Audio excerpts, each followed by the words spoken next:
reason you shouldn't be talking to companies, you shouldn't be talking to businesses, and getting to understand what are the needs they have so that as you go through your graduate degree, you fill those needs and find a way to make a positive influence on them. So I challenge you to do that.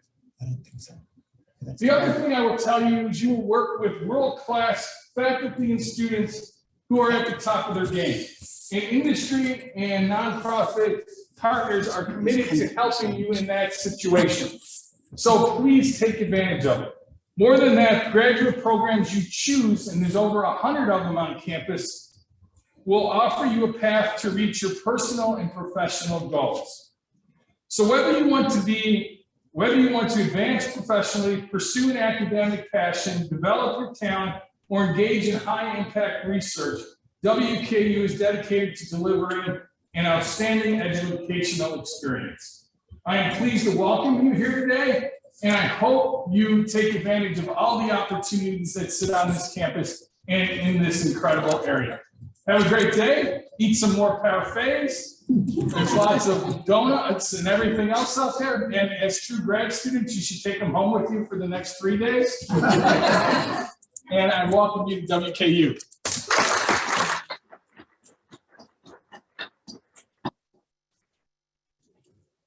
Thank you, Reverend Fisher, for your opening remarks. Before I give my opening and welcoming remarks, there are a few people I'd like to recognize. These are my team in the practice. They have worked with you very closely during the application process and will work during the academic experiences at WKU. And in alphabetical order, as staff member, I'd like to introduce Ms. Barbara Chapman.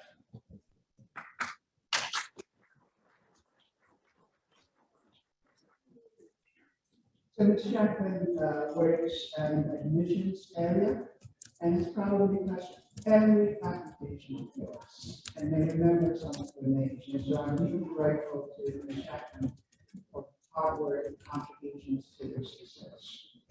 The next individual I'd like to introduce is Ms. Ursula Dorr. She works as a graduate school office coordinator, and that's 101 things, not which I can do, and we're delighted to have her here.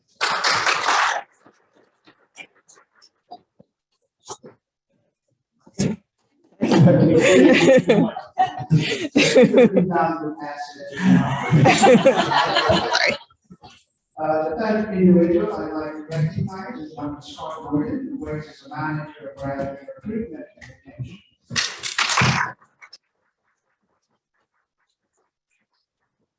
Thanks to his hard work and creativity, we have recruited many of you to our fine graduate programs and to the local community. The next individual I'd like to recognize is Ms. Judy Harris, who works in the graduate admissions office.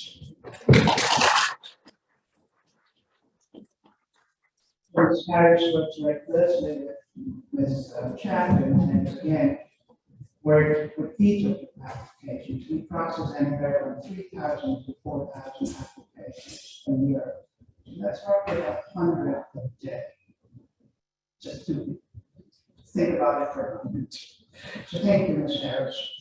Our newest edition just started this Monday, and she started in Ms. Samantha Hines serves as the coordinator for the Office of Research in the graduate school.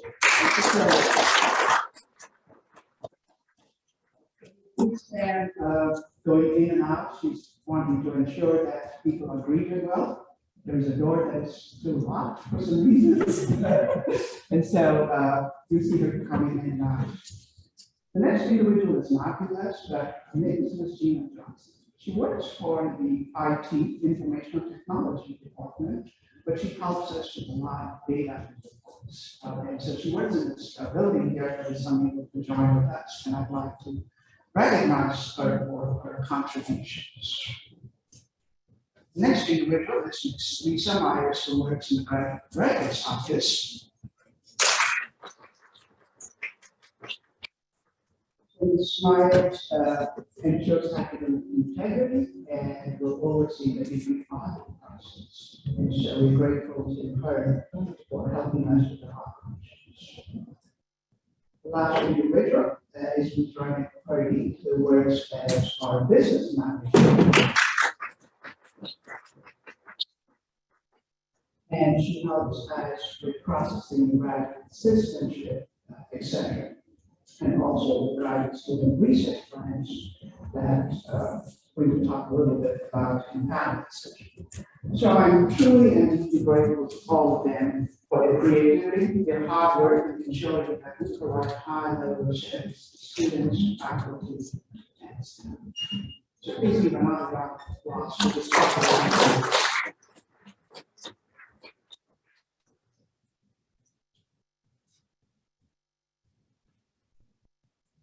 New graduate students, congratulations on being accepted to WKU.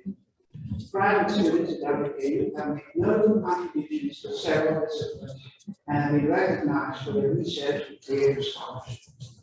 Today, you join a incredible group of such talented students. Graduate education builds upon a foundation and provides specialized, in-depth, highly focused, and advanced knowledge. Graduate studies will help you pursue cutting-edge research, generate new knowledge to the discipline, hone your critical thinking skills, enhance your problem-solving skills and professional skills, and become credentialed, just to name a few. As you embark on a new phase in your career, we at WKU want to ensure that we are fully committed to your intellectual growth and professional development. The graduate school, in partnership with other units on campus, will provide you rich resources to help you successfully navigate the complexities of graduate education. Please make full use of this opportunity.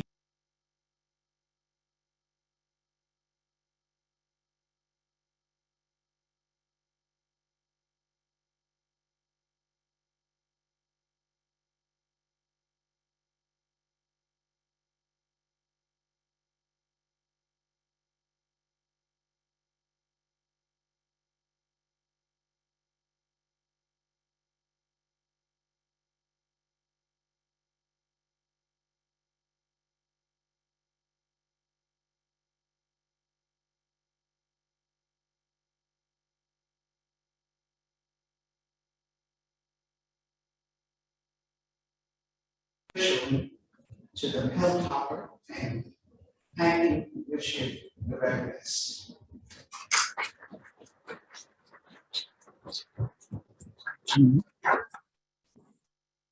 Wonderful. We are doing great with time as well. We have saved 5 minutes. So that speaks volumes about our efficiency. At the beginning of the last academic year, the Office of Academic Affairs, and particularly the Registrar's Office in the graduate schools, unveiled a new software called DegreeWorks. The Provost always reminds us of student success, and that is at the cornerstone of our operations. To talk about DegreeWorks, which is a web-based advising tool, we are delighted to have Ms. Jessica Doris, the Assistant Registrar, join with us and explain the salient features. Ms. Jessica Doris, please.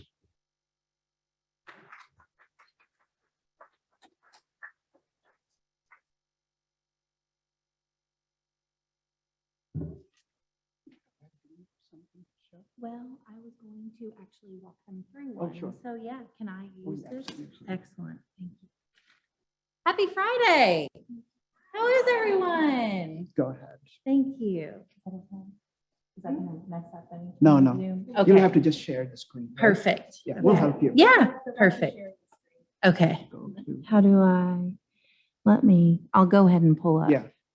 And then share.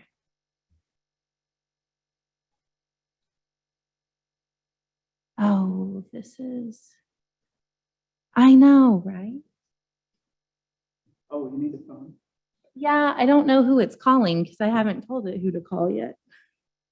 Yay, technology. Give me just a second. Let me see. Forget me?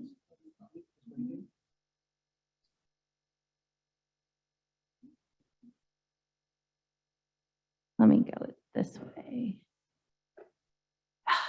Okay. I don't know who it's calling 2489. Anyone? I'm sorry, it's set up on yours. Do you have access to all the stuff on TopNet for the most part? Okay, okay. So I am going to tell you about somewhat of probably a snooze fest, but probably one of the more important things that you are going to want to know while you're a student here at WKU. And so we oversee the DegreeWorks software program. It is an online-based web advising tool. So basically, you can go on here and you can check your degree progress, and you can see how all of your courses are actually filling into your degree audit. So you can see if you're remaining on track towards graduation. You can see things like if you've completed your capstone, you still have to complete your capstone, or if you have to apply for graduation. So it's going to tell you all of those important things to make sure that we get you to that finish line to your degree. And so there are a couple different ways that you can navigate to DegreeWorks while you're in the system. So you can either go through our website, which is really easy to remember, wku.edu/DegreeWorks, and you can launch your DegreeWorks audit. And if you are logged into the single sign-on, it will bring you directly to your audit. If you're in TopNet, which is preferably the method that we want you to go through, it's going to be under your Student Services tab, which will be up here, and there's going to be a link to your DegreeWorks audit. From there, that's going to bring you specifically to your audit. The reason why we want you to kind of get familiar with the TopNet area is because that's where you're going to be registering for courses. That's where you're going to be paying your tuition. So a lot of things are done through TopNet. So if you can, try to get used to this particular method. So what I'm going to do is I'm going to actually walk you through. Oh, I need to share it, don't I? Yes, I'm so sorry. I'm a hot mess this morning. Can you tell it's Friday? I'm so excited. Okay, did I do that? Share screen. Here we go. Okay. So with this, we can actually launch the DegreeWorks tool, and this is going to take us to what we consider and what we call a dashboard. And so this is going to be, if you're logged into single sign-on, it's going to bring you directly to your audit. No need to enter in a student ID here. But I'm going to go ahead and use one of our staff in our office that's going to be joining you this fall. Yay, Adam. So Adam is going to be in the organizational leadership program, and this is what his audit is going to look like this fall. So you're going to see what we call up here. This is going to show your cumulative GPA in your actual program. This is going to show you who your advisor is and all of your regular just student information that's good to know. So your student ID and everything here. Then we go down to your degree progress. Now, what we want to eventually see is this gets to 100% because that's going to let us know that you are good for degree completion, and Lisa can sign off on you and go ahead and award you, okay? And then we're going to go down into the actual meat of the program. So we've got a few different cards you're going to notice here. So we call them blocks. So you'll hear people refer to these as blocks.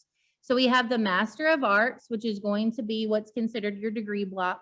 This is where things like your degree GPA and anything that you need to, like your regular program requirements, it's going to actually track all of that here.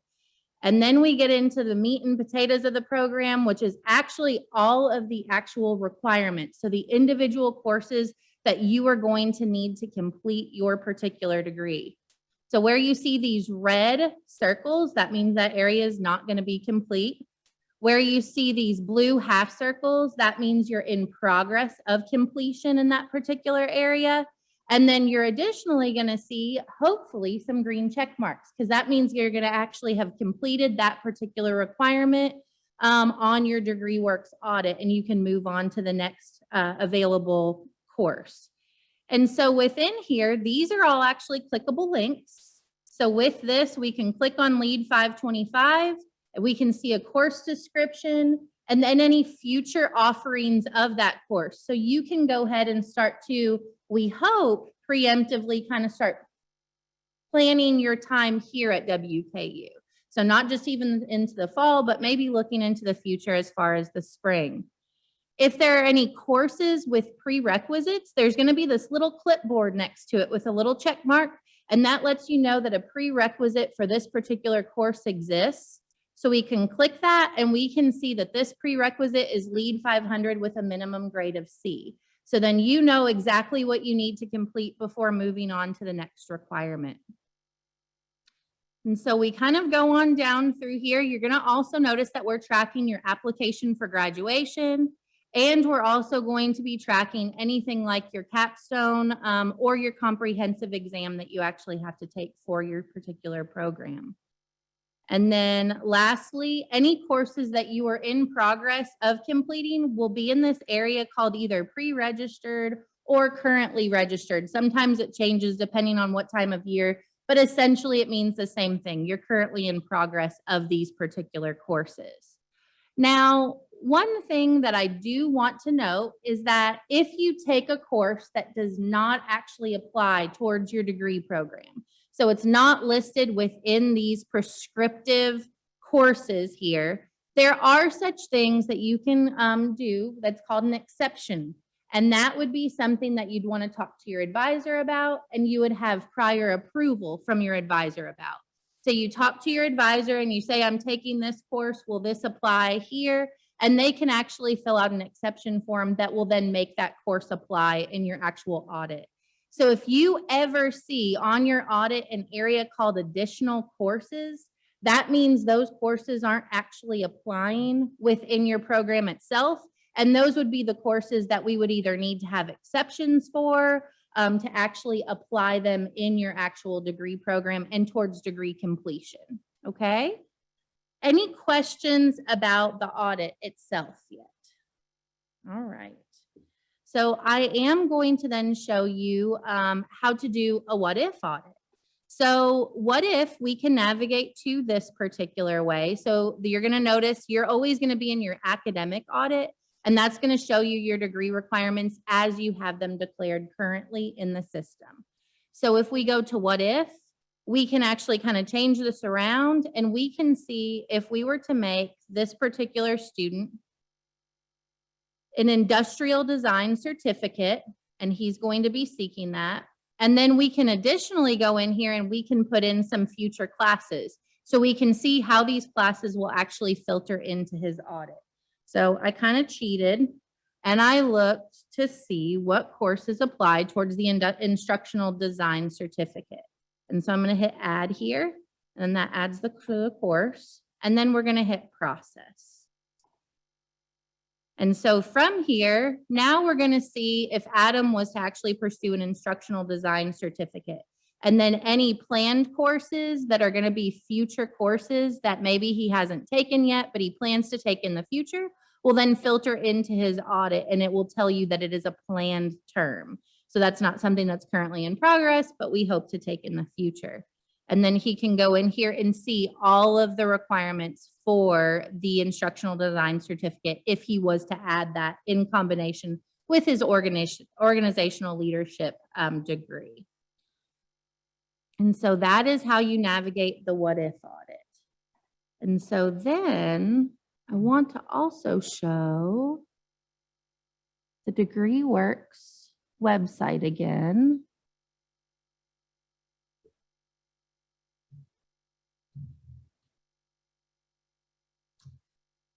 Okay.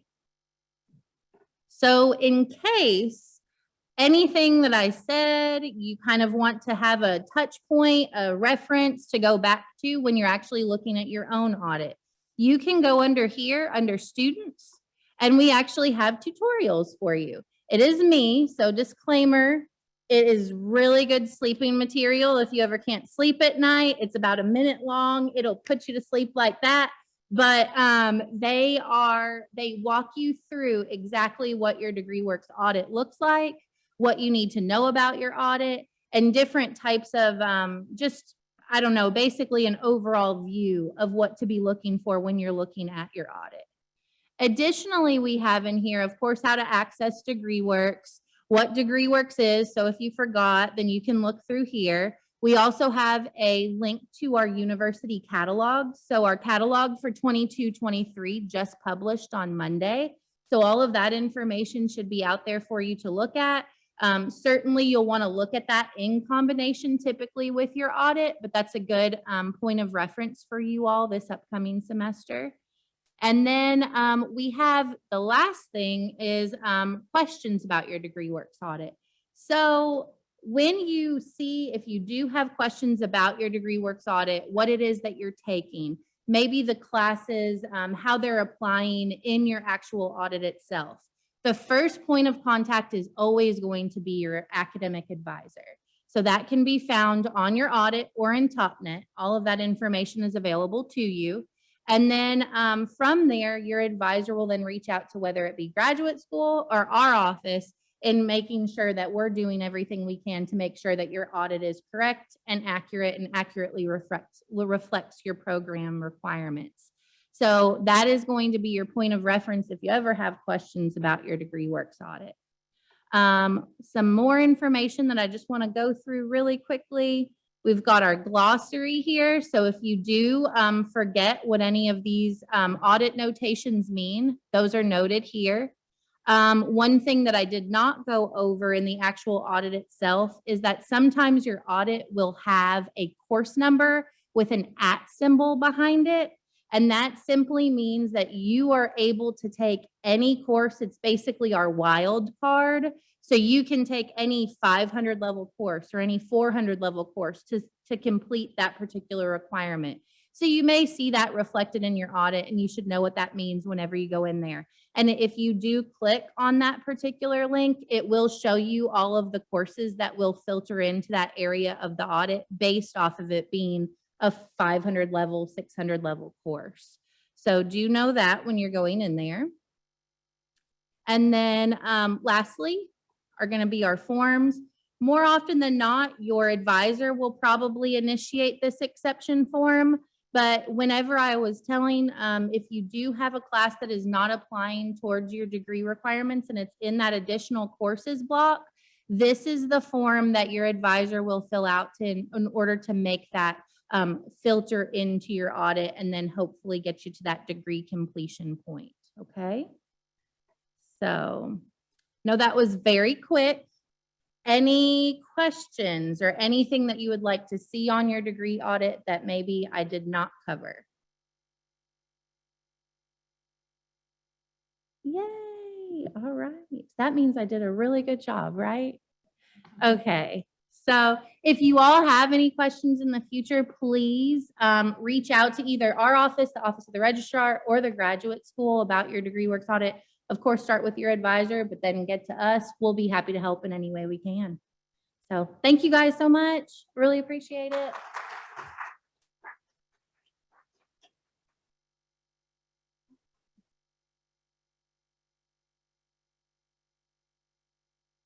Well, thank you, Ms. Jessica Doris. The graduate school works very closely with the registrar's office to ensure that you're on the right path to complete your program in a timely manner. And so at any time you have questions, please use DegreeWorks primarily as your tool to see where you are in the program, what steps you have to take in the upcoming semesters to complete your program. Your advisor is a good person to talk to and be in touch with. And so you have support from your departmental level, from your college level, and from the Office of Provost. The graduate school and the Office of the Registrars come under academic affairs. So you have support from multiple offices on campus to ensure that you're taking the right courses, and most importantly, you'll complete your degree in a timely manner. So let's stop the share for a moment. Go back to the PowerPoint slide. Oops.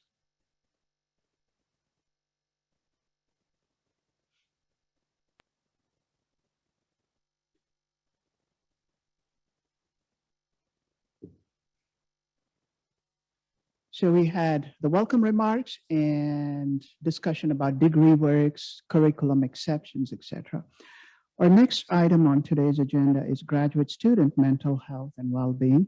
Our original plan was to invite Dr. Carl Lavish, who serves as the Associate Director in the Counseling Center, but due to some extenuating circumstances, Dr. Lavish is unable to join with us, but I will substitute for him and talk about the resources that are available from the university to help in your mental health and well-being. So we'll talk about an organization called the Council of Graduate Schools. It is an advocacy group based in Washington, D.C. that provides guidance to universities that have graduate programs. And Western Kentucky University has long been a member of CGS. I'm quite active in the CGS committees, and I serve on their board of directors. And last year, the CGS, in partnership with a foundation called JED Foundation, has provided a framework or guidance for institutions to help specifically with graduate student mental health and wellness. So the Twitter hashtag that you see at the lower right corner is something that you may want to follow. There are excellent resources. That is a joint project coming out of CGS and JED. So if you are active in the Twitter social media, I would urge you to follow the hashtag grad student mental health.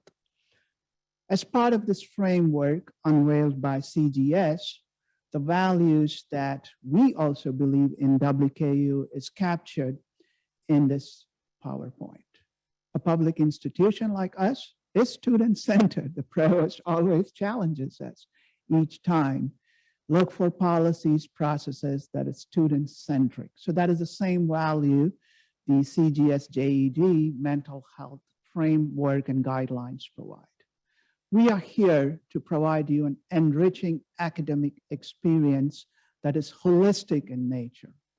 You want to be physically well and mentally strong so you can complete your graduate programs and courses successfully. So our values are also enshrined in the CGS guidelines. Diversity, equity, and inclusion is something that is at heart of our operations, and we have been recognized nationally with a competitive national award from an organization called AASCU through our One WKU campaign. And transparency, any processes, policies we have are listed in the graduate catalog. So the values that the CGS and JED has for this mental health and well-being is something that we are already doing here at WKU. The principles of this mental health and well-being is that your well-being is at the root of your success or foundation. Merely surviving is not the goal. We want you to thrive and excel in your studies and be well-rounded. And the challenges that each of you face during the next year, 2 years, or 3 years of your programs are going to be completely different. It's going to vary, and it is going to be different from your experiences as an undergraduate student. And finally, the principles also recognize that faculty and staff and administrators also face the same challenges or stressors.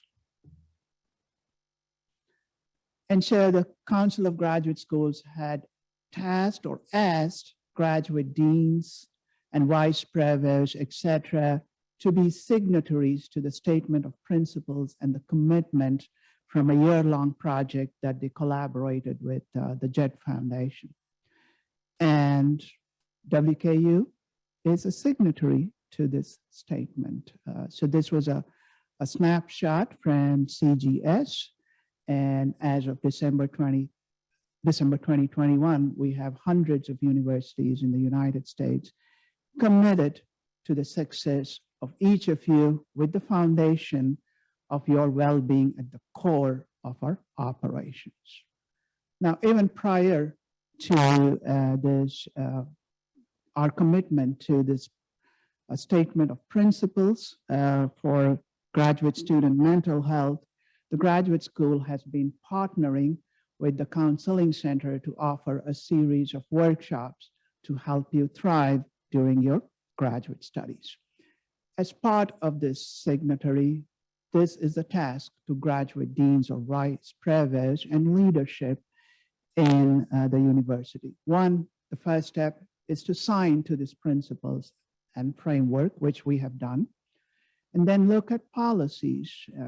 We are in the process of looking at multiple policies. We have an obligation to do so, and we look at things that may impact negatively your mental health and success. That is an ongoing continuous improvement. At every Council of Academic Deans, we have policies presented and we ask the question, how does it impact students? And so this is an ongoing task for campus leadership and deans across the academic colleges. And the third thing is to serve as an advocate for graduate student voice. And there are a number of leaders on campus. The two co-chief diversity officers, Dr.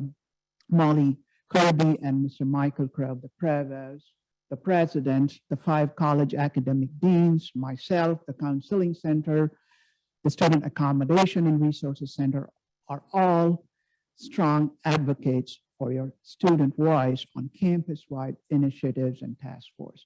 Last year, we had the first generation initiative, and previously this week, we welcomed a new cohort of undergraduate students who are first gen. They face different challenges. And so you have powerful voices and advocates for your mental health and well-being. So we are doing all of this already prior to even signing on this framework. So what has the graduate school done to help you with your mental health and well-being? In the fall of 2020, even prior to signing the signatory, we unveiled a new program that was called, or that is called, GradWell, Graduate Wellness. And this is just a flyer from a previous workshop that we organized in collaboration with the Counseling Center. We have typically one workshop for the past 2 years. In fact, we have a meeting next week to expand on those opportunities with the Counseling Center. So one of the workshops we start by talking about resilience. How can you be strong enough? And we use a seminal paper by Dr. Charles Seashore called In the Grave Danger of Growing. It's a reading material that will allow you to reflect upon. And Dr. Carl Levis facilitates or moderates this workshop. And so we will have more details as the time and date for this workshop is will be announced. So this is something that we have done for over 2 years, and we want to expand from one workshop to several in the coming months. So please look out for announcements regarding the WKU GradWell series of workshops this year. And in the spring, in the past, for the past 2 years, we built upon the foundation that we had in November. And we now bring a team from the Counseling Center. At the bottom of this flyer, you see Dr. Peggy Crow. She is the director of the Counseling Center. Dr. Carl Lavis is also here. And we also bring in an expert, a staff psychologist, Dr. Masama Matsuyuki.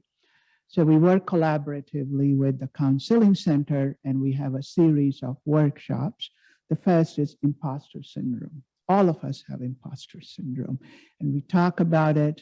We want you to reflect upon it, and we have a discussion with graduate students. We then have another workshop on writing well. This is not a workshop that will help you with writing. We have a writing center that provides you with that opportunities. Here we share our own experiences in writing a thesis, a specialist project, or a dissertation, and we provide guidance to students to overcome what we call the writer's block. And we share our own experiences, and in that process, the students learn that we were graduate students at one point. We struggled with writing as well. The challenges that students face are not unique to them. And so we try to build their confidence and tell them that they are in a good spot and there are resources available on campus to help them write a high quality thesis, specialized project, or dissertation. And finally, we close with a workshop on how to deal with uncertainty. So each of these workshops are tiered and built upon the foundational knowledge from the first. The last one is prior to graduation. And some of the students may not have a job lined by April or may not have been accepted to a PhD or a doctoral program. And we want to tell them that's okay. Sometimes for a few weeks and months, we may be uncertain as to what the future holds. And we have been in that position when we were completing our graduate studies, looking for jobs, applying, and getting far and few offers. So we want to build their resilience and to build their coping skills. So please look out for emails from us about these workshops, and we encourage you to participate in these workshops. For the past 2 years, these have been held exclusively online. This year, we are going to experiment with a hybrid and virtual approach because we have more students on campus increasingly in the last few years, and we want to offer that flexibility to all of you. So this is an initiative we started prior to signing the Council of Graduate Schools framework for graduate mental health and well-being, and it's our commitment for your student success. I'd also like to take the next 5 minutes to talk about some resources available from the Counseling Center. This is a great hyperlink I like. We are not www.wku.edu/counseling center or CC. Here to help truly captures what we do each day at WKU. So please bookmark this hyperlink. And the question comes, how do I access my mental health and WKU resource guide? So one of the things you often hear is Blackboard from your instructors. On Monday, they'll say, log into your Blackboard. Have you logged into your Blackboard? That is where your instructional materials are. And there are some modules related to mental health titled My Mental Health that is already inbuilt for every student that is enrolled. So you have the opportunities to self-enroll in this module within the Blackboard, the Learning Management System, or LMS. And oops, I'll try to click the links.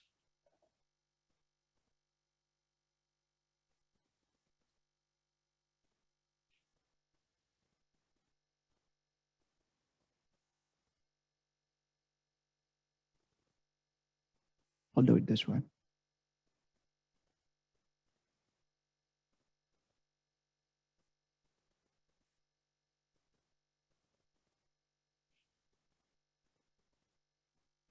All right, so this is the Counseling Center homepage, www.wku.edu/here to help. So there are services here, individual counseling, group counseling. There are contacts, and there are resources. My Mental Health WKU is from this drop link of resources. So I had merely copied and pasted the information here. You will log into your Blackboard. It's wku.blackboard.com, and you should be able to see your My Mental Health. And I strongly encourage you to look at this module.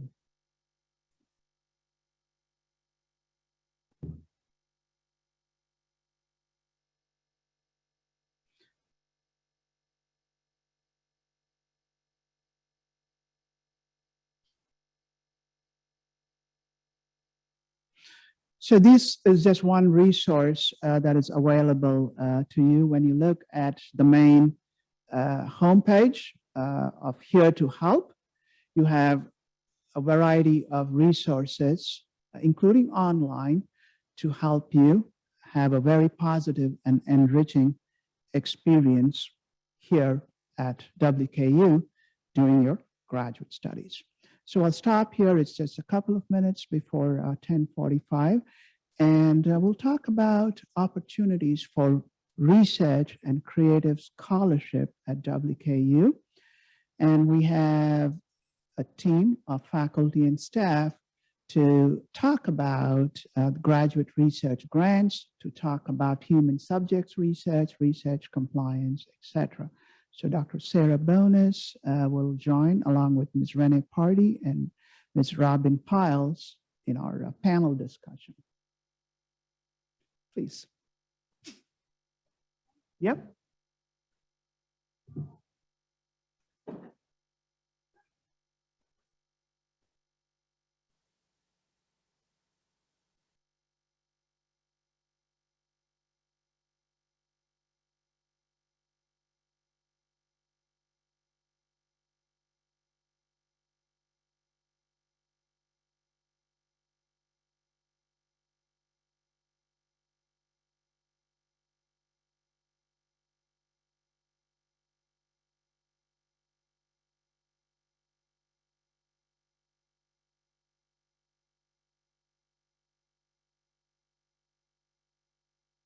Okay.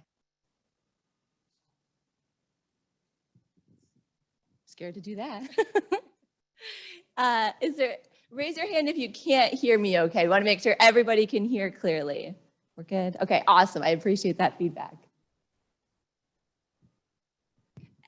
As Dr. Kudali is pulling some things up, I want to give one extra plug for the Counseling Center, if that's okay. The Counseling Center is a really great resource at any point. So a lot of students think that we need to go seek support at the Counseling Center when we're having a mental health crisis, or to get a diagnosis, or to get regular therapy. But the Counseling Center also just provides really great support and resources for the transition back to college or to graduate programs or moving from home. So I just encourage you at any point, if you're just having a tough day and you want someone to go talk to or get some support or education, the Counseling Center is a great resource for all of that, and it's free to students. So take advantage of that. The fact that you can have that support for free while you're a graduate student is very valuable. So.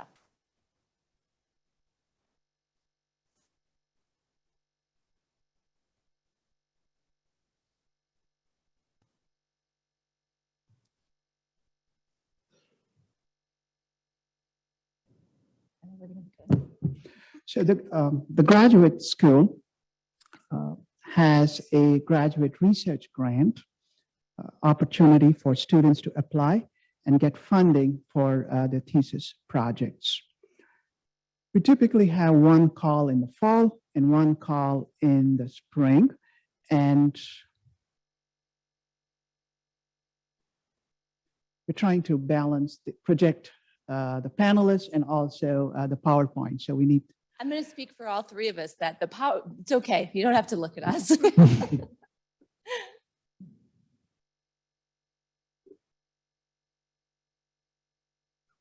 Full stage.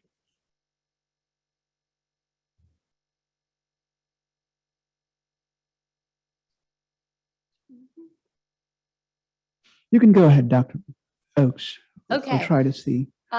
So that's the first thing. And you might see some old documents, or full disclosure, I've been married for 4 years and I just got around to changing my name. So I am now Sarah Bonus. So you might see communication or emails from either of those things through the graduate school. I've served on the Graduate Council Research Committee for several years, chaired it this past year, will be vice chair of the Graduate Council this year. So I'm happy to be a support to you regardless of my role as you think about research opportunities here at Western. So you will now find me, Sarah Bonus, B-O-N-I-S, if you want to send an email at any point. I'm in psychology, but happy to help connect you to resource opportunities on campus, and certainly the graduate research project. Maybe we'll just do introductions first. Is that okay? Sure. I'm Robin Piles with the Office of Research Integrity and Compliance Manager. So you'll contact me with human subjects, biosafety, animal subject questions, and we are here to help you. So feel free to reach out at any point. Renee Purdy, budget manager for the graduate school. You might deal with me quite a bit for your paperwork when you turn in your paperwork for a potential graduate research grant, proposal, application. It'll be me on the end of that. So I'll walk us through the grant process a little bit. Today's a big day for you all, right? You're starting graduate school, maybe you're starting back to college after a little while in the field. And let me just start by saying that we're all so excited that you're here, that you chose to further your education with us at Western and become more competent scholars. Many of your programs will require a research project or a creative project just by nature of the program. But if it doesn't, I encourage you to still get involved with research while you're here at Western. Western is very student focused in its orientation to research. So there are so many opportunities across the university to do so. You don't have to take on a whole project of your own if that's not the stage you're at, but there's lots of supported opportunities. And it's a really great transferable skill that you'll improve your critical thinking skills, your written and oral communication. So whether research is your focus while you're here with us or not, I just strongly encourage you to reach out to the lovely faculty who are eager to talk about the great work they're doing across the university. One mechanism that exists within the graduate school is financial support for student work. The graduate school is very committed to funding and supporting student projects. So they have been very dedicated to providing those funds every year. We're grateful for that because it makes a significant difference in the productivity of our students. So right now, we'll go through some of the details, but I acknowledge that you've had a lot of information today and probably this week. And so know that you can reach back out at any time with questions. That on the graduate school, there's a web page dedicated to the grant process. So don't feel like you have to commit all of this to memory, but I hope that you'll leave remembering there is funding available for my work through the graduate school. There's a resource on the website to figure out how to do that. And there's people who are willing to help with that. So a few pieces that we will just include. We're always going to ask for your information, a bio sketch or a CV about you. The one thing I will note now, because some of you are on 2-year programs, and so you'll be diving into research pretty quickly, be conscious of your timelines to know that you, of course, come up with your project and your proposal for your grant application, hopefully in consultation with your advisor. But then it has to get signed off on a few levels. So your graduate advisor will sign off on that. It goes to your department head, your dean, and then I don't remember if it's your dean. So, yep, it is your dean, and then gets submitted to us. So be considerate of the time of others to make sure you build that in prior to the application deadline, that you're being able to work with each of those levels to ensure everyone has adequate time to review and provide feedback to meet those submission deadlines, which will be posted on that website. A research proposal is a tricky thing to develop if you've not done so before, but it's a really great skill that will be useful to you again in any field that you continue to go into, any work that you do. With your research proposal, I think the most important piece to remember is you're communicating to a committee of faculty who are across different disciplines. So you will not be selling your research project just to people within your subfield. You'll be communicating broadly across the university. So how do I talk about my science or my creative work in a way that other people can understand and find fundable? So that's as you're writing it, it's a great skill to be able to talk about the impact of your work so that anybody in the community could understand that and know what you're doing. Some other pieces are on there that go in to your application. Let's see. I'm going to pause at that 6-1, I guess, for a minute with Robin here. So we, of course, any research that you do that requires IRB or IACUC approval will need to be approved prior to receiving your funding. So we will not release funds for a grant that requires approval through their office unless you get that approval. I will say before I let Robin add what that process looks like, they're wonderful people to work with. The process is pretty kind. They're very quick in their work. They're very responsive, very helpful to students. So even though this might be new for you and might seem like an intimidating process, that's why they're there. And they are very customer service oriented. They won't make you feel silly for asking a question. They're very helpful and responsive. So please take advantage of that resource that's there. So maybe we'll add a little bit about what that process is. Sure. Great, thank you. What an introduction. Again, my name is Robin Pauls, and I'm the compliance manager for Western Kentucky University. You can find all of our compliance information at wku.edu/compliance. This will be a great resource for you as you move forward with your research proposal, and you can find my personal email and phone number there if you have any questions moving forward. But to get into just general knowledge, you will need an approval with human subjects. If you're working with biosafety or animal subjects, you'll need to get an approval prior to the beginning of your data collection. We have the applications within IRB-Net or on our website for animal subjects and biosafety. The approval process, as long as you have all of that documentation that we have listed within our applications, are pretty seamless, and we tend to fast track applications as long as you're not working with a vulnerable population such as pregnant women, minors, prisoners. So usually the turnaround time is 2 to 3 days for human subjects and a week or so with animal subjects and biosafety. You will need your data collection tools. You will need your faculty support for those projects because they'll need to sign off for you. And you'll need your city training in order. And those requirements are also listed on our website. But if you go to citiprogram.org, you'll be able to go ahead and get those courses knocked out. That way you don't have to worry about it. And they're good for 3 years. The social behavioral research course, every 3 years you'd have to renew. And the responsible conduct of research course is good for your time here at Western. So that would be a good course to go ahead and get through. And it will help you understand just ethics in research. Robin, I have the website if you want to go run them through this. Sure. So on the left-hand side, I believe, are our different tabs. So you'll see human subjects, biosafety, animals. We do deal with export controls, and then FCOI for any externally funded awards that you may submit for, or you and your professor, faculty advisor. We have different trainings there at the bottom, and they're little snippets that can walk you through how to set up your city account and different courses that you may need. And we also have FCOI training. However, I don't think that's really geared. Want to go through this, Robin? Yes, and so here is your requirements. So IRB applicants, which is human subjects. You'll need the RCR course, and it tells you how many modules you have to complete that course, and as well as the social behavioral research course there.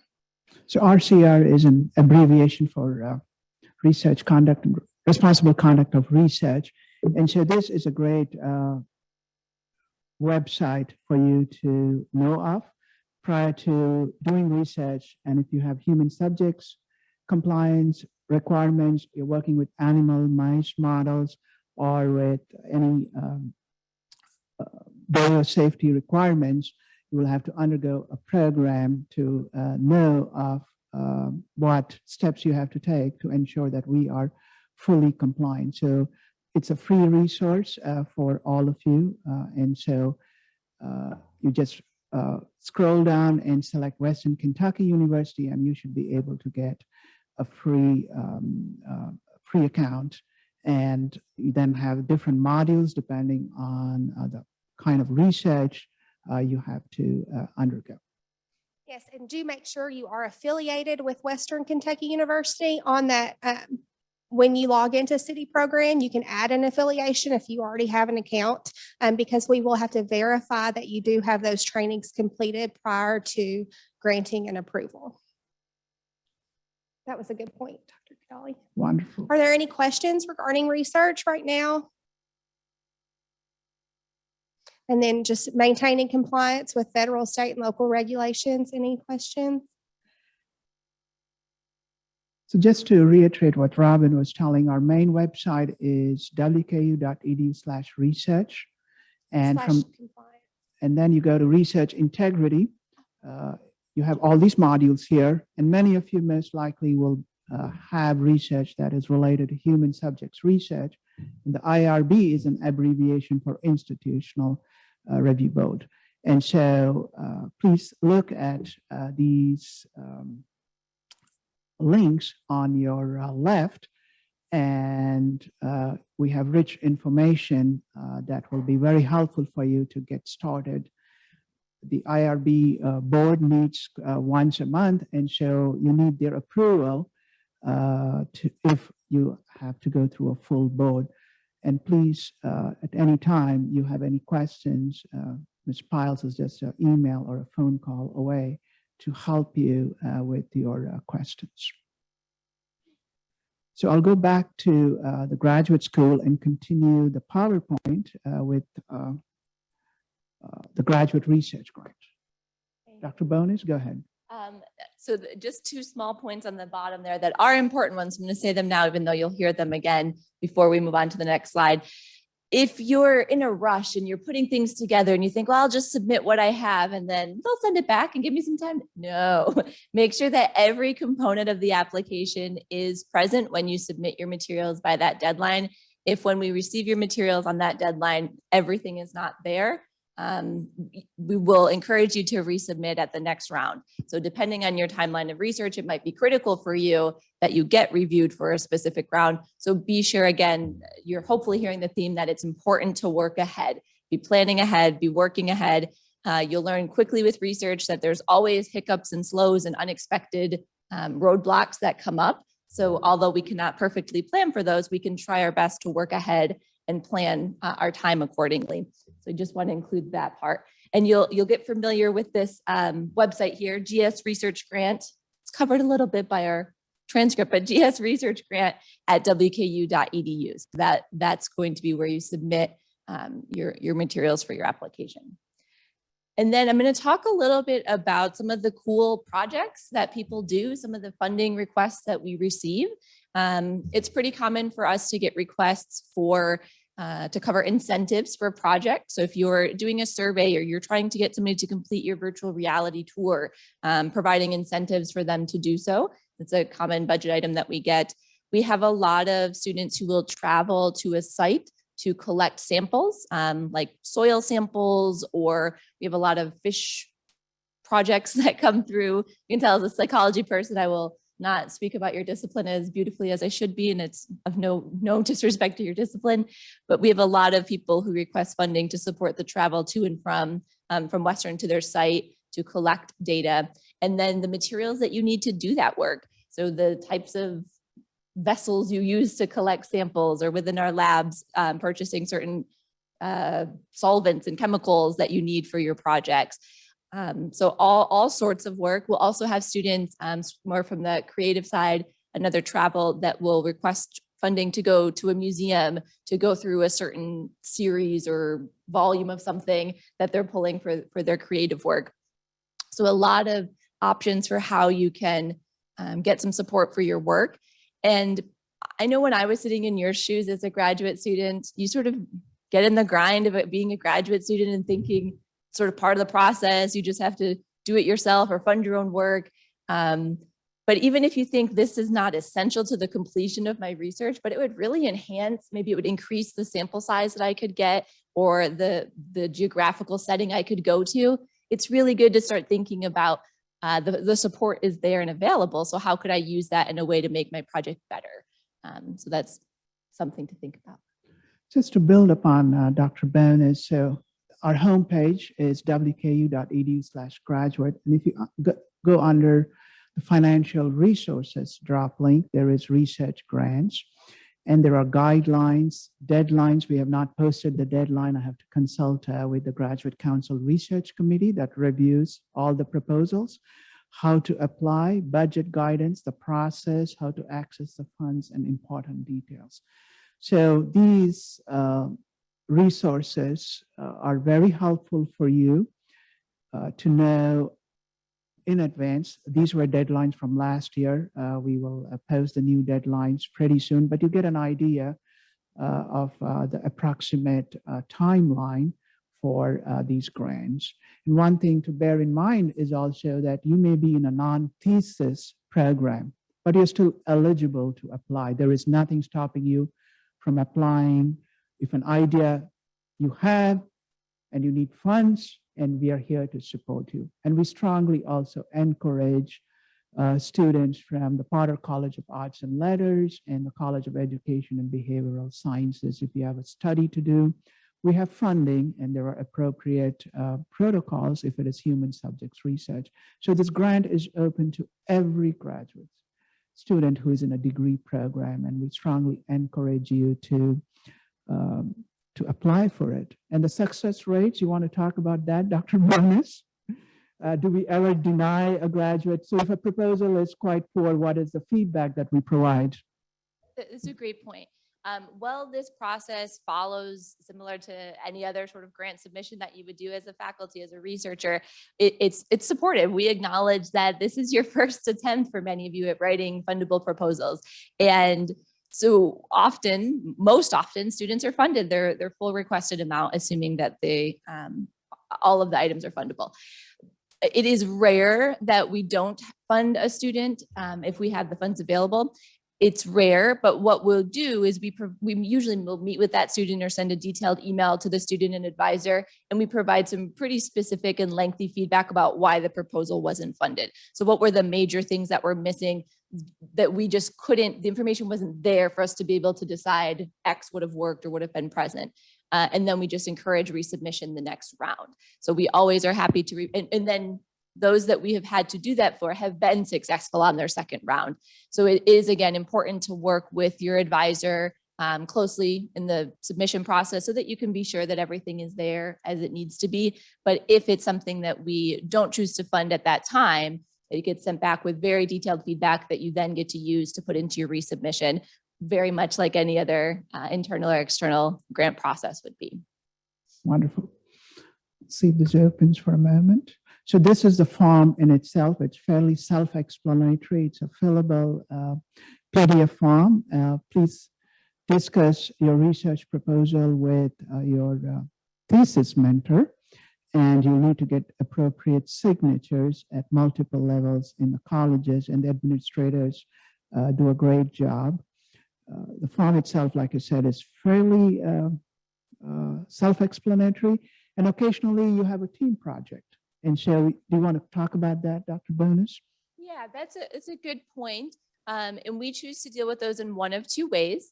So if the project is large enough to require funding that would exceed one proposal, we encourage two separate proposals. So I would submit a proposal and Robin would submit a proposal, even though we're doing a team project with different fundable items in our written proposal, if that is the amount that would be required. If it can be funded within our maximum that we allow, you can submit one proposal with two student names on it. You wouldn't have to submit two sets of materials. You could submit with the two student names.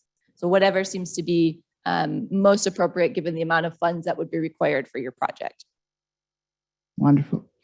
So there's also a budget, and that's where Ms. Renee Purdy plays an important role. There is a form, and Renee, you want to talk a little bit about that, or Dr. Bonus?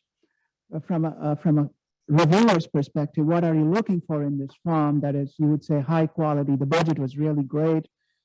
You're asking for money that is actually required. You're not asking for something that is truly not required for the project.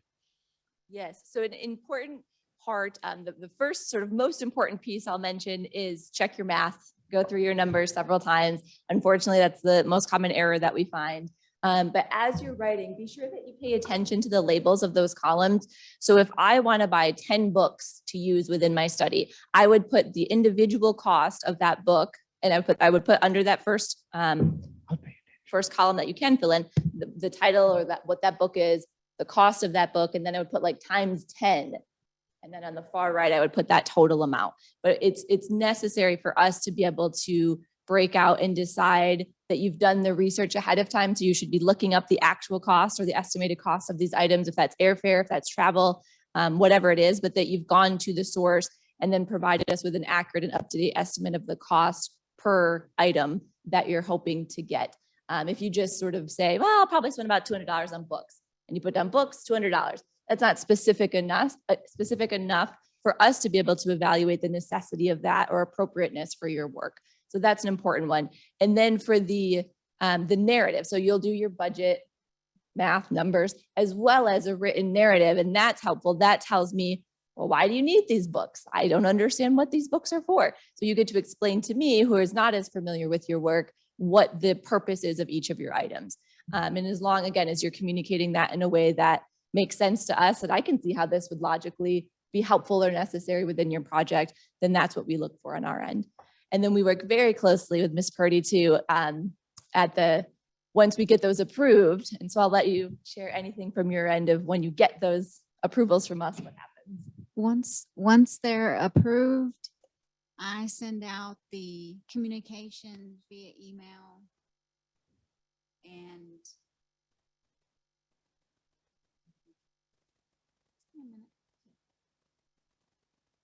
A lot of our work with creating individual index numbers in place for each of you to have with your own outcome. yes, once I send out the communication, I send out your contract that is signed and sent back. Once I get all that complete, then I send in the paperwork to get the index started. And that takes approximately 2 to 4 weeks to get the index number, because it has to go through 3 different offices to approve that. Once you have that set up, I send out that communication, and it will list your index number, and you'll need that in all your communications. Anything you spend, you're going to always use that index number. So very important to keep up with that index number. And it can, fundable expenses, subject participation payments, special materials, equipment, supplies, travel, and They're in the slide, here, Renee. So a list of the fundable and non-fundable are listed here in the website. And so that is something, again, this is a great resource tool for you to know what can be funded, what cannot be funded. And so please have a look before you come up with your proposal. We don't pay for publication costs. Your research may be published in a journal, but please don't put a publication cost of $1,000 or so. So that your grant may be funded, but the amount that you requested may not be fully funded. So when you have questions, Renee is a great person or resource as you're developing your budget. Since there may be some gray areas, you may not know whether it is fundable or not.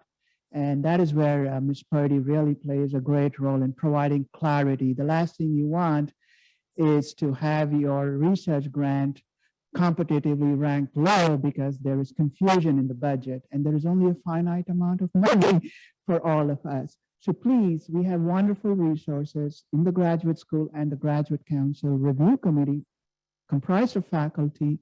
Ultimately, we want you to get a grant, but it has to be a high quality product.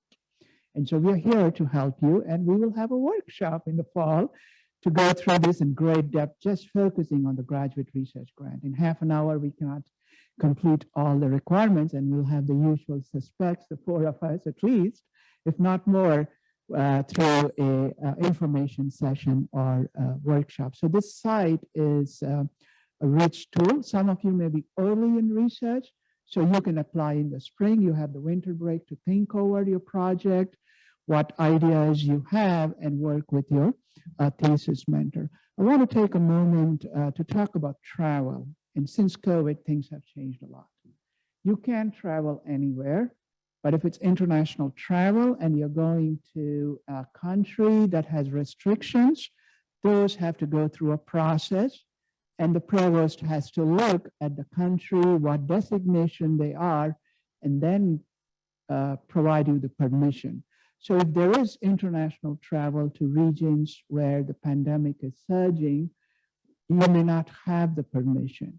So please be mindful of where you're traveling and the restrictions that it may impose.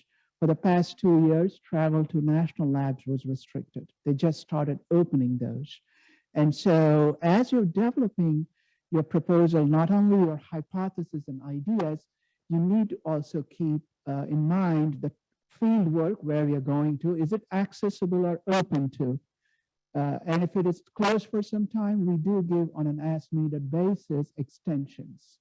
We had given some in the past because national parks was closed and students could not go. And so this grant is typically for 12 months, but we understand there are extenuating circumstances and we'll extend the deadline if you provide a compelling reason.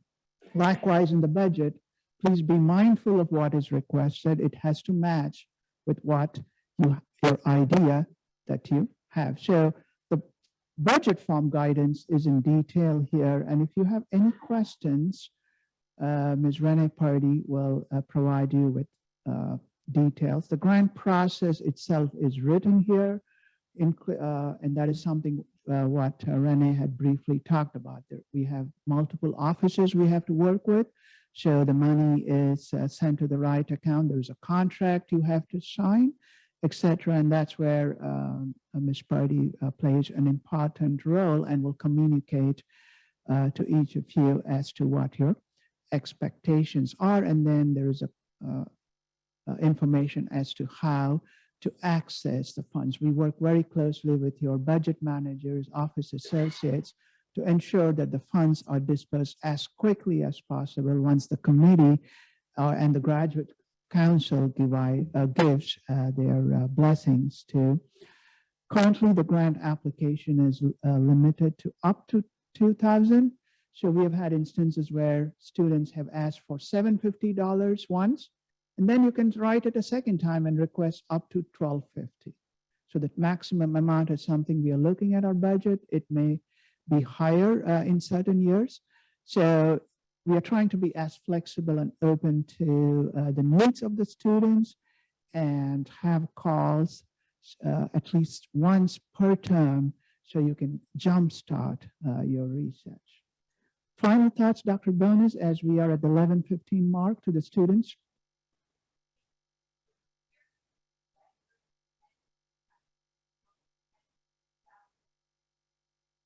Wonderful. Ms. Piles? Ms.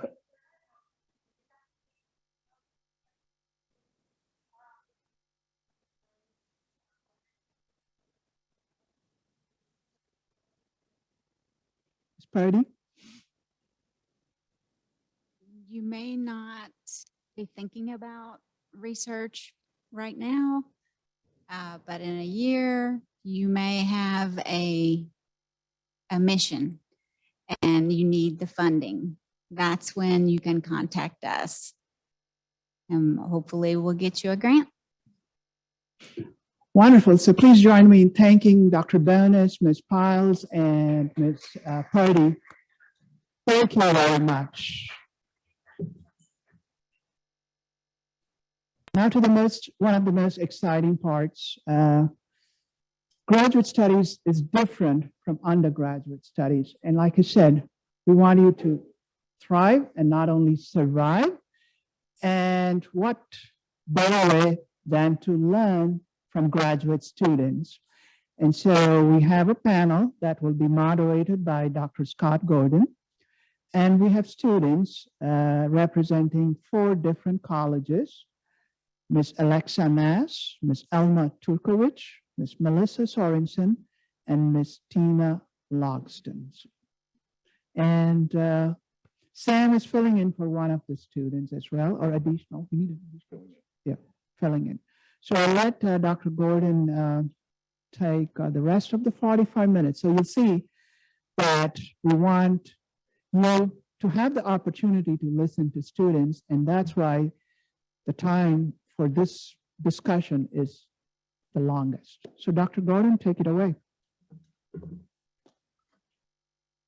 Yeah, open house. Yeah.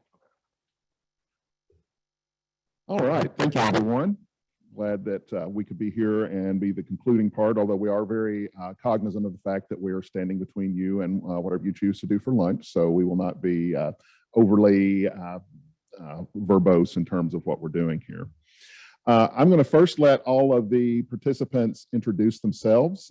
They've got a shared microphone there. So you can see that we've got a variety of disciplines that are represented. And I'm going to let these ladies tell you a little bit about themselves.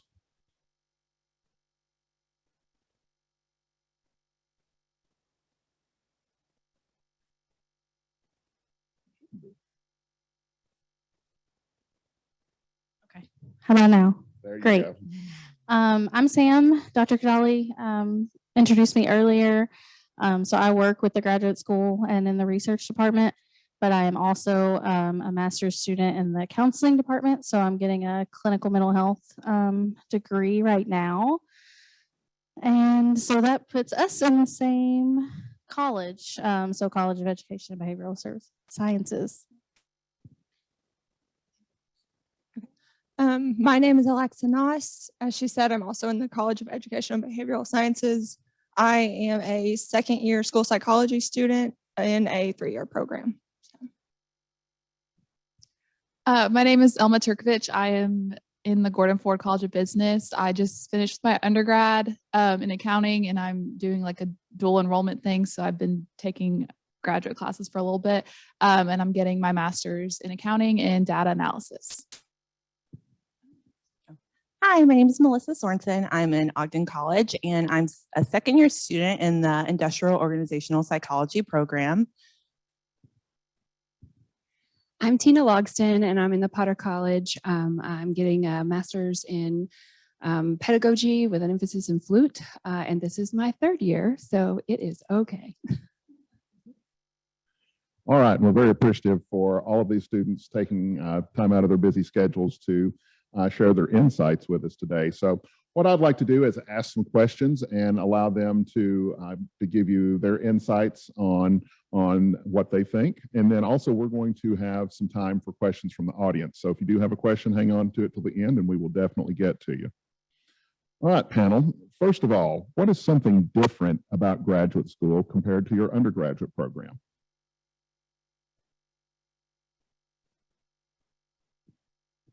So in your bachelor program, it's lots of tests and do you know this information? And in the master's program, it's more, okay, you all know, you know this information, now write this 15-page paper telling me what you understand about this information or how you feel about this information or how this information relates to something else. In my 2 years already, I've never had a test. I'm not going to say there are no tests, but I don't have tests. So that's completely different from the bachelor's degree. And in our program, there are tests, but it is much more about how you apply information rather than just kind of retaining the information. So a lot more critical thinking rather than logistics.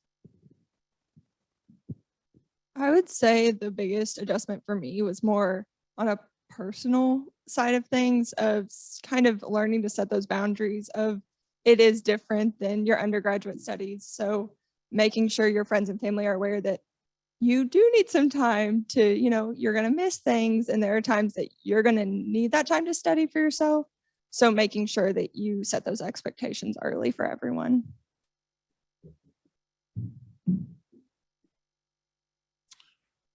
All right, what is something that you have learned during graduate school that you wish you knew at the beginning of the program?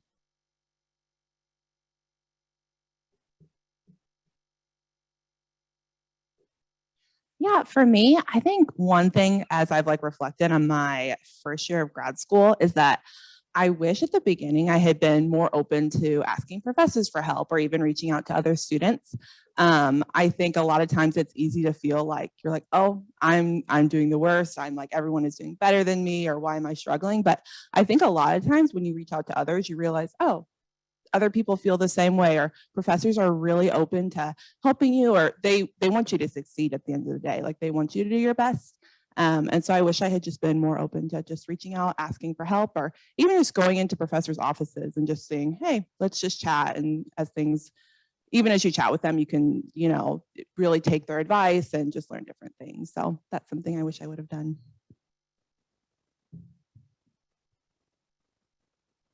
Good advice. Ladies, any other things insights you can share? I think I wish that I had taken the opportunity to go outside of what was expected of me to find more ways to enrich my degree and what I've learned. So seek out grants, or then you get that opportunity to do something different. And then, hey, you get to put it on your resume and it'll look really, really good to future employers. But yeah, that wasn't something I thought about until later. So think about that.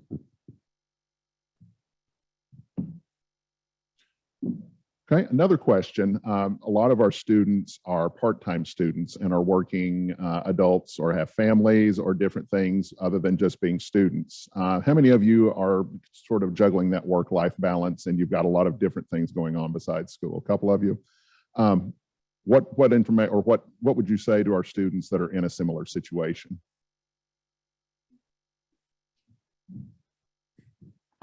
So I work full time for Western, and I'm a mom of 2 little kids. So juggling is what I do.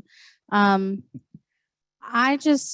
really encourage you all to use the resources that are here at WKU. Your professors are there to help. They want you to succeed. They're not trying to get you to fail. So definitely just when something comes up, you just have to communicate in a professional and kind way, and it'll get you really, really far. The WKU community is extremely helpful. I don't work full time yet, but since I'm an accounting major, I do work during tax season. So that was something I struggled with this past semester, having grad classes plus finishing up my undergrad, and then also going to work and having to do tax returns and being in crunch time. I think it's important to remember that, yes, you have to get all these things done, but it's also important to kind of take time for yourself, because you want to avoid burnout. So something I tried to do every week was at least give myself a few hours to sit down with a good book or watch Netflix or do something that wasn't work related, school related, just to kind of give myself time to breathe. So that way I don't get to the point where I'm just overwhelmed and wanting to just quit everything. That might not be the best way to put it, but yeah, just give yourself time, I think. Yeah. That's a really good point. A lot of times when we talk to graduate students, there is kind of a wall that they hit where people just say, oh my gosh, I'm done with this. For anybody else who's kind of dealt with that, what was your experience? I didn't have that experience exactly, but so I am a mom of 1 that I homeschool, and I'm a musician, and I have a couple different part-time jobs, and I'm a wife. And so I have lots of things that take my time other than just music. I had to be realistic with myself about what I was capable of. You definitely want to avoid the burnout if at all possible. So I really am realistic about what I can accomplish and make sure I don't do more than that. I had a semester where I took 2 classes at one time, and that was not the best semester. And then I want to make sure that I can spend enough time in each of my courses with every assignment and really get the most out of the assignments and what it is I'm supposed to be learning. And for me, that means to scale back and not take quite as much. Yes, it takes a little bit longer, but I feel like I am accomplishing more with the time that I am spending.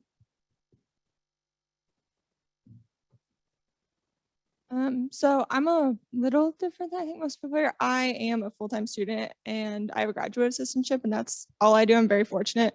But because of that, I kind of created this mindset for myself of you have to do everything in school. You can't turn down opportunities. This is your life. So about halfway through spring semester, I was completely burnt out and I didn't know how to handle that. So being open to telling your professors and being honest of saying, I need to step back for just a minute, take some time for yourself. They're going to understand. It will be okay. But just they realize that you're people too and that your mental health is important and this is stressful. So don't feel like you have to say yes to everything that's offered to you. Very good advice. Okay, what are some of the campus resources that you have taken advantage of that has helped you as a graduate student?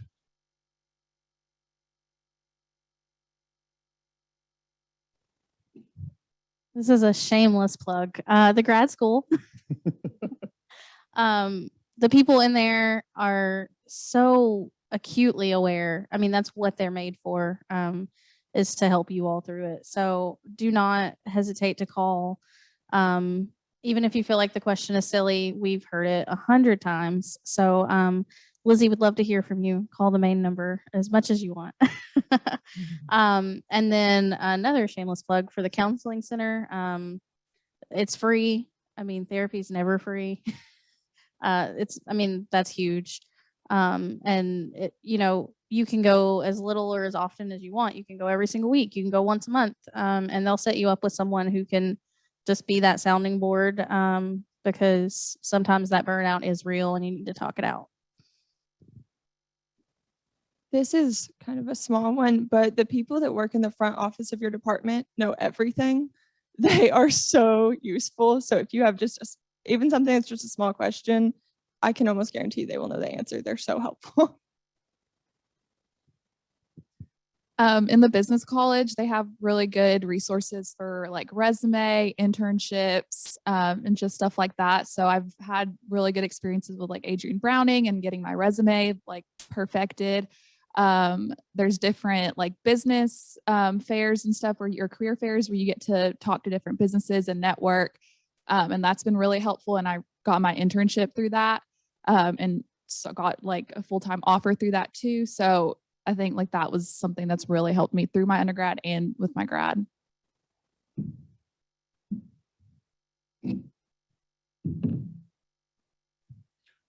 Okay. Our final question for our panel before we allow you all to ask questions, but what suggestions do you have for new graduate students?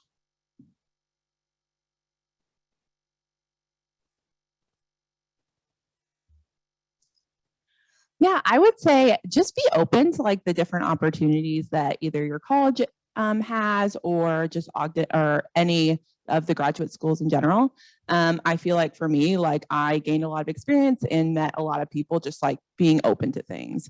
And so I feel like that's like a great way that you can do that. And don't be afraid to try something new, or if maybe it's something you're not good at, you're not sure. I think even if you try something and it doesn't work out maybe the way you thought it would, it's still a good experience. You're still going to learn something, and you could meet people that way as well.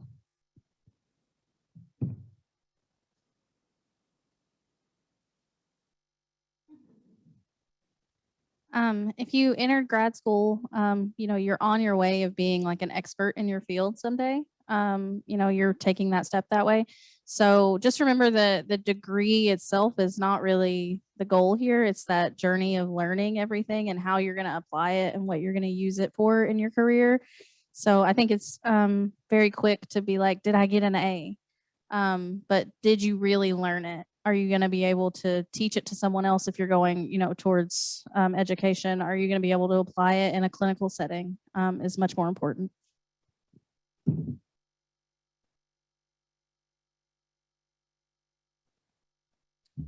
All right, audience, this is your time now. I'm sure you are very curious and have a lot of questions. What types of things would you like to ask our esteemed panel? Yes, ma'am.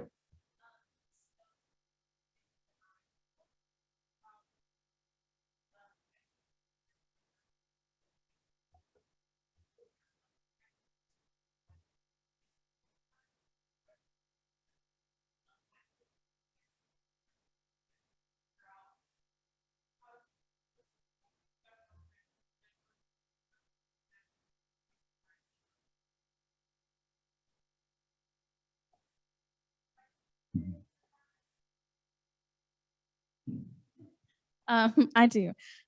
So cohorts are really amazing. The fact that you start with these people and you're expected to, continue with them, even online, you can create those relationships. My cohort does like a group me text. So we have like a group text and they send all kinds of stuff like job opportunities and hey, I had this silly question and I asked the administration and they said this, so that we all have that answer. So I would just definitely, if someone hasn't already done it in your cohort, even just step up to do that. Like, let's have a group thread or, once a month meet on Zoom or whatever it is to create those, because it helps so much. I would also add, I teach in an online program, the organizational leadership program, which is completely online. A lot of the students in that program are from all over the United States. So they connect a lot of ways through class assignments, through things such as discussion boards. And that really does lead to some of the same type of interaction that you would have if you were in a face-to-face class. So I would say really lean into any of those opportunities that you have. Creating a group text or a group chat or a group some other way online is a great way of doing it. Anytime you're in Bowling Green, meet with faculty, go to office hours, do things like that, just so that you're not just a name on a screen. That can help you really, establish those connections and really reach out to your professors, especially in programs that are online. Professors tend to be very open to doing just one-on-one Zooms or group Zooms or things like that so that you can have more interaction than you're getting just by using, say, Blackboard or something like that. So that's an awesome question. Thank you. Who's next?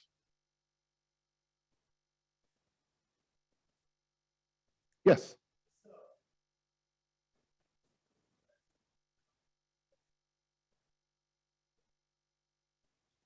Good local food spots. Coffee shop Spencer's. There's one on campus in the Commons, and there's also one downtown, which that's a really cool spot to go study. And then there's a new one on the bypass. Food, Griff's is my favorite place ever. If you love sandwiches, wraps, Griff's is the place to go.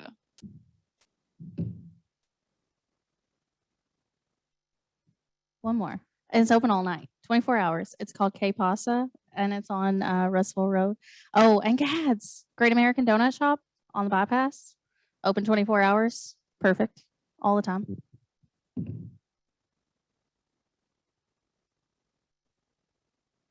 Okay, next question. Yes.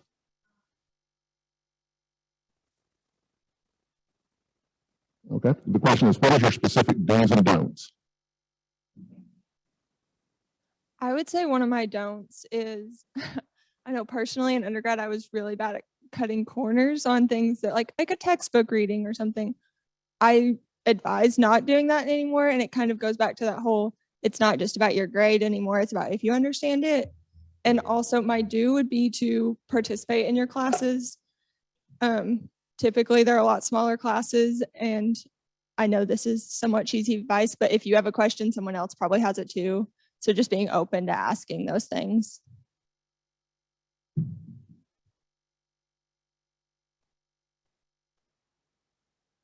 All right, that's one don't. What other do's and don'ts do we have? I am not an outgoing person. I do not like to talk to other people, but one of my do's is to definitely weigh things that you're asked to do like this. I wanted to say no. I really wanted to say no, but I was like, no, this is a good opportunity for me to do this. So I think you should just be open to different opportunities, even if you don't want to do them, because they might benefit you some other way. You might meet new people. You might help somebody that you don't even realize that you're going to help. So be open to different opportunities. Great advice.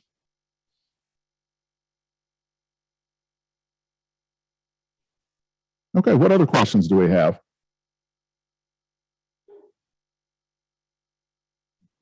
I just had a really good do that is Okay. logistics. In your emails to your professor, put your 800 number and your course number. Put your course number in the subject and your 800 number, like where you would put your signature like where you put your name and then your 800 number below it. They're going to ask you all the time, and it looks super professional if you just do it to begin with. Good point. All right, question? Yes, sir.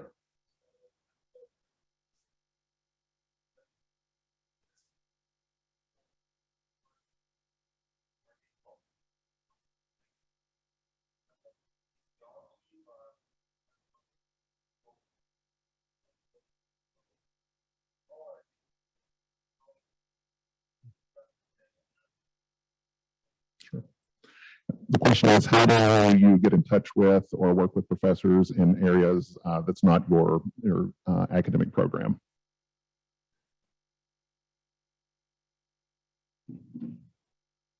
From my experience, starting with your core faculty and getting recommendations, they typically can point you in the right direction. And then just from my experience, whenever I have reached out, I have not reached out to one person at this college who was not extremely nice, extremely helpful. So even if you reach out to a professor and they may not be able to help you, they can give you someone else's name, or people are going to be helpful. So just start with your core faculty who you already work with, and they will point you in the right direction, would be my recommendation. Very good. I know we had another question a second ago. Yes, ma'am.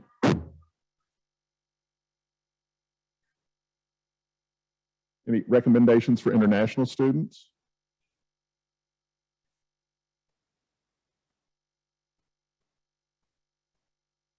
Okay. I'm sorry. Sure. Yeah, Dr. Kadali may want to speak to that. I would say we have a very strong international office on campus. They are extremely helpful in getting students integrated into campus services, integrated into campus life. Dr. Kadali, would you like to talk about that as well? So I think in a couple of weeks, there is an international festival. I forgot the date, in Bowling Green. So that's something you may want to participate. It's been conducted for a number of years. I've not had the experiences to participate yet. So as a community, we really have rich resources to support students of international origin. We have about 80 languages plus spoken in the Bowling Green area. GLIA, the Global Learning and International Affairs Office, has a series of events throughout the year to help new graduate students assimilate and have a sense of belonging. So Mr. John Sunnygod's team, Tony Dye, Savannah Guthrie, etc., are great resources. The International Festival is September 24th. Thank you. And so that's a great resource for you to get to know the community. I was just talking to a couple of international students outside from Pakistan. And just a few months ago, we welcomed about 200 plus students of Afghan origin to this community. So Bowling Green is really known as a haven for students coming from abroad, and Western Kentucky University is committed to inclusive excellence, as I had spoken before. So the international office is a great point of contact to get to know. I know that the College of Health and Human Services, for example, they have a Thanksgiving dinner in the month of November that is attended by a lot of international students. So we have a lot of events, programs from different units on campus to help you have a sense of belonging and a sense of community and fellowship.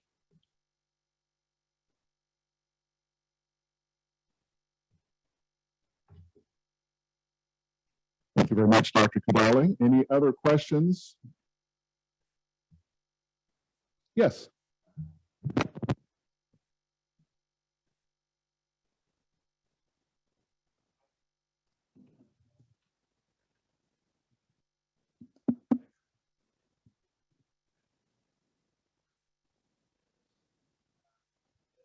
I definitely struggled to thank you. I definitely struggled with like taking grad classes as an undergrad, there was a big like adjustment in time. So I've never worked during school. So as a grad assistant, I didn't know how you kind of manage your time with your schoolwork. So I am very fortunate to where my grad assistantship, I can do it it's not necessarily a certain time. I know some people have certain office hours they fill, but I would say this is actually a goal for myself this year because I was not great at it last year, but setting a certain day aside or a few hours. I have a meeting with my professor on Tuesdays. So Wednesday, I'm going to try to, fill in that time. I would also communicate those hours that you're setting aside with them just to hold you accountable. Other than that, and also just being honest about your classwork. They understand that you're a student too, and most of the time they want that to come first. So just be really honest and communicate that with your professor. Yeah, so I'm a graduate assistant as well. I would say I definitely agree with setting the times for different things, because a lot of times I don't know if you're a teacher's assistant or doing research or whatnot, but a lot of times you'll get these projects you have to complete, but you can do it on your own time. So I think being very intentional with like, okay, I know I have a block from 2 to 4 on this day, like that's when I'm going to do this. And then I think another part of that is a lot of times or in my experience, professors will say, get this done when you can, or they don't give you a firm deadline. I know for me, like I usually ask, okay, when do you need this by? And just setting that deadline so then you know when it needs to get done, and it's not just, oh, I'll get to this when I can.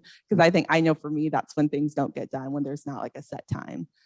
So I think that's a really important part as well.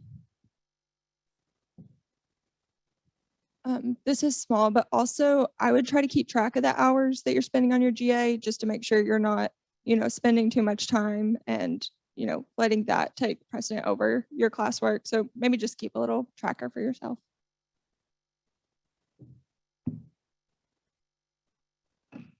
Great advice. Next question.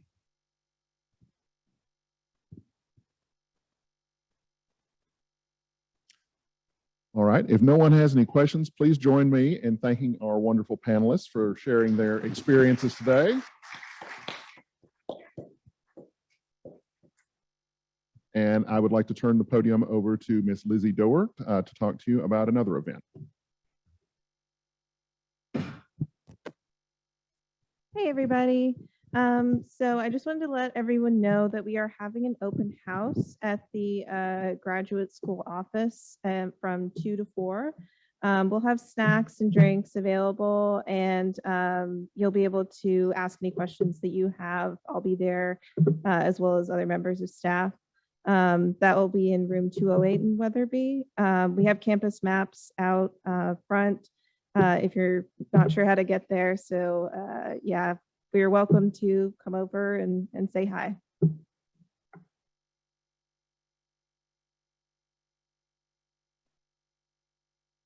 Thank you. Thank you, Lizzie, very much.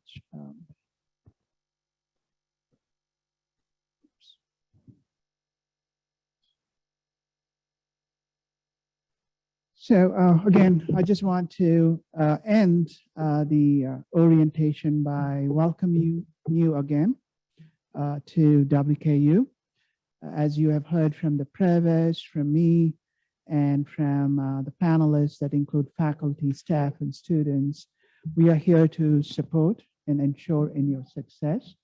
You're free to contact us with any help, but we suggest that you start with your program advisor. That is the best logical step. The individual who knows about your programs, knows about your career goals is the best individual to guide you. But if you need additional guidance from the graduate school, we are certainly open and willing to help you navigate the complexities of a graduate education. So thank you again. We are delighted to see you virtually for those of you who could not come in person, and those of you who are able to be with us in Jody Richards Hall. The greatest joy that the president, the provost, the deans, and myself have is seeing each of you walk across the stage and get your and have your name read aloud in a year, 2 years, or 3 years. So think about the journey from today to your completion of degree. And at each step of the way during the coming months and years, we are here to help you get a graduate credential. So in your success lies the success of WKU, and we are committed to your intellectual growth and professional development. So if you have time in the afternoon, you can join us informally in the WKU Administration Building, WAB, as Lizzie pointed out. We have maps there. There is some construction work that should not deter you from coming up the hill. We'll have some snacks for you as well. So before I close, I want to take a moment to thank Ms. Lizzie Dorr, who helped with many of the logistics of this orientation program. Without her help and creativity and the help of the panelists, this would not have been a success. So please give a shout out to Lizzie, Sam, the graduate school staff, and the panelists.